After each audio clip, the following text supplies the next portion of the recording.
India's self-reliance in civil aviation, Hindustan Aeronautics Limited, the state-owned aerospace giant, is... आज ये आ गई भाई क्या बात है। मैं ये फर्क है। इंडिया अब आत्मनिर्भर बन रहा है। इंडिया अपना जेट सब कुछ इंडिया कहता है मैं किसी पर डिपेंड ही ना करूं। इसके अंदर ट्विन इंजन लगे हुए, सारे सेफ्टी फीचर्स इसके अंदर टेस्टेड है और आज तक कोई भी दुर्घटना का इसका कोई रिकॉर्ड नहीं आया।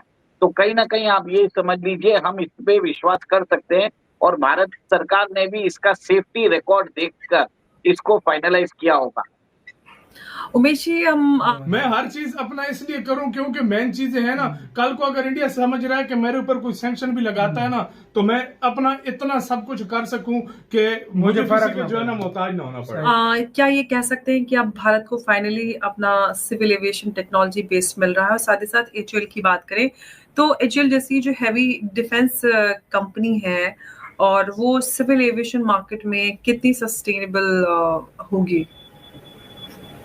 देखिए कोई है ही नहीं अभी भारत के अंदर, तो एचएएल तो एक तरह से कंप्लीट मोनोपोली रहने वाला बात है। ये फर्क है। इंडिया अब आत्मनिर्भर बन रहा है। इंडिया अपना जेट सब कुछ इंडिया कहता है मैं किसी पर डिपेंड ही ना करूं। मैं हर चीज अपना इसलिए करूं क्योंकि मेन चीजें है ना, कल को अगर इंडिया समझ रहा है कि मेरे ऊपर कोई सैंक्शन भी लगाता है ना, तो मैं अपना इतना सब कुछ कर सकूं कि मुझे किसी के जो है ना मोहताज ना होना पड़े। नमस्कार दोस्तों भारत बहुत तेजी से आत्मनिर्भरता की तरफ बढ़ रहा है। भारत की पूरी कोशिश है कि ज्यादा से ज्यादा जो मशीनरी है, चीजें हैं, वो भारत में ही बने और इम्पोर्ट जो हम करते हैं चीजों को बिल्कुल हम खत्म कर दें। अब इसी में बहुत महत्वपूर्ण एक ये पार्ट है कि भाई अब हम कमर्शियल प्लेन भी बना रहे हैं। हमारी पूरी कोशिश थी कि फाइटर जेट बनाया, हमने तेजस जैसा जेट बनाया, MKI-2 तेजस भी अब आने वाला है और 5th जनरेशन जेट पे भी काम हो रहा है, वो भी आने वाला है बहुत जल्दी। अब ये जो कमर्शियल प्लेन है ये बहुत काम आने वाला है। करीब 100 से 150 की इसकी सीटिंग कैपेसिटी होगी और भारत में बहुत तेजी से एविएशन इंडस्ट्री बढ़ रही है। जो एयर इंडिया यानी कि टाटा है वो बहुत बड़े ऑर्डर दे रही थी विदेशी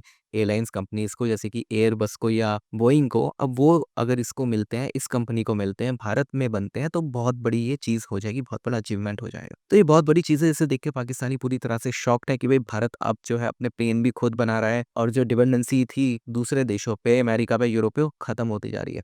तो आप इस सब के बारे में क्या सोचते हैं कमेंट बॉक्स में जरूर लिखिएगा। वीडियो अच्छा लगे तो लाइक करें, शेयर करें, चैनल को सब्सक्राइब करना ना भूलें और बेल का आइकन प्रेस कर दें लेटेस्ट नोटिफिकेशन के लिए। आइए आगे बढ़ते हैं इस वीडियो में। अब भारत को फाइनली अपना सिविल एविएशन टेक्नोलॉजी बेस्ड मिल रहा है। और साथ ही साथ एचएएल की बात करें तो एचएएल जैसी जो हैवी डिफेंस कंपनी है और वो सिविल एविएशन मार्केट में कितनी सस्टेनेबल होगी? देखिए कोई है ही नहीं अभी भारत के अंदर, तो एचएएल तो एक तरह से कंप्लीट मोनोपोली रहने वाली है। और एचएएल जो है भारत की जो एयरक्राफ्ट है, जो इंडस्ट्री है, जो क्रिटिकल इंडस्ट्रीज होती है, वहां पर इंडियन गवर्नमेंट एचएएल को ही प्रमोट करने वाली है। और एचएएल एक तरह से यहाँ पे डिस्ट्रीब्यूट करेगा प्राइवेट एंटरप्राइजेस को कि आप उसका फ्यूसलाज बनाओ, आप इसका रेडार बनाओ, आप इसका एवियोनिक्स बनाओ, आप इसके सिस्टम्स बनाओ। तो कम से कम आप समझ लीजिए ये जो एयरक्राफ्ट बनेगा इसके अंदर कम से कम, ये मेरा मानना है, 1000 लोग, 1000 MSMEs और SMEs या कॉर्पोरेट इनके इसके अंदर डेवलपमेंट में रहेंगे।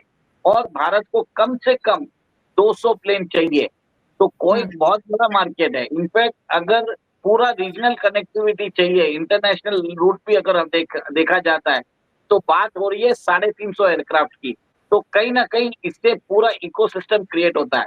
और जब भारत के अंदर एयरक्राफ्ट बनना चालू होगा और इसको एक्सपोर्ट होगा तो MRO के लिए भी भारत ही आएगा। तो कहीं ना कहीं यहाँ और भारत के अंदर जो एयरक्राफ्ट लीजिंग इंडस्ट्री है उसको भी एक तरह से बढ़ावा मिलेगा। हमारी गिफ्ट सिटी में ऑलरेडी ये काम चल रहा है। तो अमर जी इसके मल्टी सेक्टोरल फायदे हैं, मल्टी सेक्टोरल एडवांटेज है ड्यू टू दिस। अब एक तरह से आप देखिए देश के अंदर हमारे इंजीनियर्स को जॉब मिलेगा, हमारे MSMEs जो इनके प्रोडक्ट्स बनाएंगे वो अपस्किलिंग होगा, वो एक तरह से नई सोच और नई टेक्नोलॉजी के साथ इनोवेशन करेंगे। भारत के अंदर ही पूरा सप्लाई जो है लोकलाइज होने वाला है। और एक और एक चीज है, रशिया पूरी टेक्नोलॉजिकल ट्रांसफर करने को तैयार है, कोई भी इसके अंदर कोई अड़ंगा नहीं डालेगा। और रशिया के साथ हम भरोसा कर भी सकते हैं। रशिया ने हमें S-400 देने को वादा किया है, S-500 देने को वादा किया है, सुकोई 57 देने का वादा किया है, ब्रह्मोस देने का वादा किया है, ब्रह्मोस 2। और भी नए राइफल दे रहे हैं। तो कहीं ना कहीं Russia is interested to partner with India. और एक और एक चीज है, अमेरिका और चाइना की ट्रेड डील होने वाली है, तो कहीं ना कहीं आप ये देखेंगे कि अमेरिका चाइना के ऊपर शर्त रखेगा कि आप रशिया को सपोर्ट मत करिए। इस दौरान आप ये देखेंगे कि रशिया और इंडिया साथ में आ रहे हैं और रशिया भारत को SY-100 भी देने को तैयार है, जो उसने चाइना को भी नहीं दिया है। अब ये चीज एक तरह से स्ट्रेटेजिक डिफेंस पार्टनरशिप नहीं है, कॉम्प्रिहेंसिव मल्टीलैटरल पार्टनरशिप के थ्रू हम बढ़ रहे हैं। और अभी जो न्यूज आ रहा है, भारत का जो एविएशन सेक्टर है वेरी मच प्रॉमिसिंग है और यहाँ पर एक तरह से बहुत बड़ा मार्केट भी है, रशियन टेक और भारत का इन्वेस्टमेंट, तो एक तरह से विन विन सिचुएशन है दोनों कंट्रीज के लिए।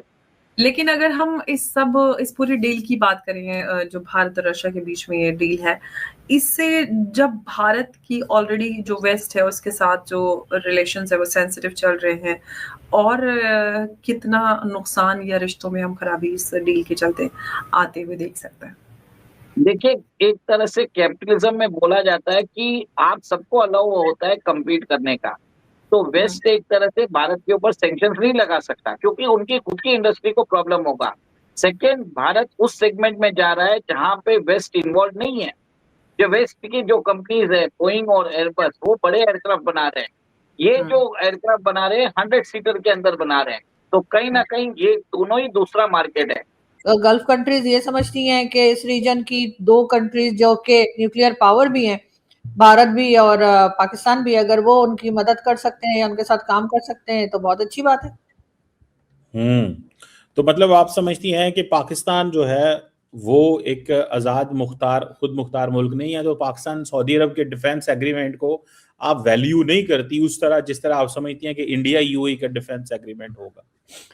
नहीं सर, देखें, जो सऊदीया और पाकिस्तान की जो बात होती है या किसी और कंट्री के साथ जब पाकिस्तान की गल्फ कंट्री के साथ बात होती है तो वो गल्फ कंट्री डेफिनेटली अमेरिका के अंडर हैं, ये तो सभी जानते हैं कि चाहे वो ऑयल प्रोडक्शन करती हो या ना करती हो, लेकिन अमेरिका के अंडर वो कंट्रीज होती हैं और उन्हीं की मर्जी से बात होती है। जब भी सऊदी अरेबिया कोई बात पाकिस्तान से कहता है तो कहा जाता है कि जी अमेरिका ने के थ्रू जो है ये मैसेज आया है, और जब अगर पैसे बंद करवाने हो तो सबसे पहले अमेरिका सऊदीया ही जो है वो इस किस्म की कोई बात कर देता है जिससे कि पाकिस्तान को टफ टाइम मिले।